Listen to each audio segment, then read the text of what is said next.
Hello believe learning institute family members, my self Reshma देवानी। आज का टॉपिक है joint stock company. What is joint stock company? जैसे हमने पढ़ा सोल प्रोप्राइटरशिप, पार्टनरशिप, एक्सयूएफ, उसके बाद कोऑपरेटिव सोसाइटी। तो आज which form of business organization is joint stock company? Company बना के बिजनेस करते हैं, मतलब क्या होता है? तो जॉइंट स्टॉक कंपनी मतलब जब इंडिविजुअल से हटकर आर्टिफिशियल पर्सन की अलग आइडेंटिटी होती है, जो आपके अकाउंट्स की लैंग्वेज में होता है। एक नेचुरल पर्सन होता है, एक आर्टिफिशियल पर्सन होता है। तो कंपनी मतलब जब बिजनेस और उसके ओनर की पहचान अलग अलग होती है, तब बोलते हैं उसको company form of business organisation.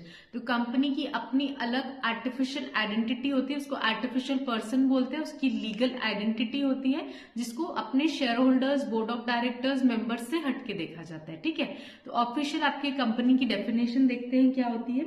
A company is an association of person formed for carrying a, सब एसोसिएशन ऑफ पर्सन ही है। कोऑपरेटिव सोसाइटी बोल दो आप, हिंदू अनडिवाइडेड फैमिली लोग मिल ही रहे, joint stock company, association of person for carrying out business, सबको business ही करना है। And has a legal status independent from its member. ये मेन फीचर है कंपनी का।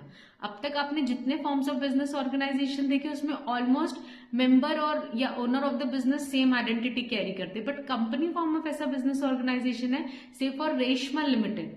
तो रेशमा लिमिटेड की पहचान अलग होगी रेशमा देवानी से। Hello believe learning institute family members, my self Reshma देवानी।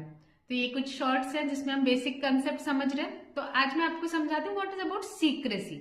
जैसे फॉर्म्स ऑफ बिजनेस ऑर्गेनाइजेशन पढ़ते हैं आप, sole proprietor, partnership, Hindu undivided family, cooperative society, joint stock company. तो इसमें आप बहुत बार वर्ड पढ़ते हैं सीक्रेसी।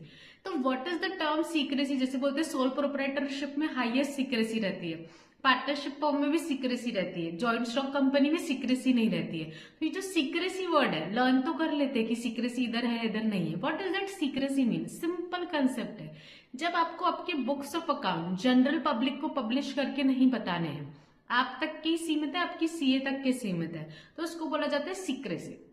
जैसे सोल प्रोप्राइटरशिप, मैं सिंगल ओनर हूं रेशमा, मेरे सोल प्रोप्राइटरशिप बिजनेस में जो मेरे बुक्स ऑफ अकाउंट है वो मुझे ही पता होगी, कितना नफा नुकसान हुआ, क्या खर्चा हुआ, और जब मेरे को टैक्स भरना होगा मैं अपने सीए को बताऊंगी। तो हाईएस्ट मैक्सिमम सीक्रेसी होती है सोल प्रोप्राइटर के पास। पार्टनरशिप फॉर्म में भी सीक्रेसी होती है, मतलब पार्टनरशिप फॉर्म को भी अपने बुक्स ऑफ अकाउंट पब्लिश नहीं करने होते, उसको किसी को जनरल पब्लिक को नहीं दिखाने होते, पार्टनर्स को पता होता है और उनके अकाउंटेंट को पता होता है। बट जब कंपनी की बात करते हैं, जैसे कि रिलायंस लिमिटेड हो गए, टाटा कंपनी हो गई, इन लोगों की कंपनी में शेयर होल्डर्स ओनर है, तो इनको अपने बुक्स ऑफ अकाउंट पब्लिश करने पड़ते हैं। अपनी शेयर होल्डर्स की annual general meetings and all में बकायदा पूरे प्रिंटेड फॉर्म में होता है, वो सब शेयर होल्डर्स को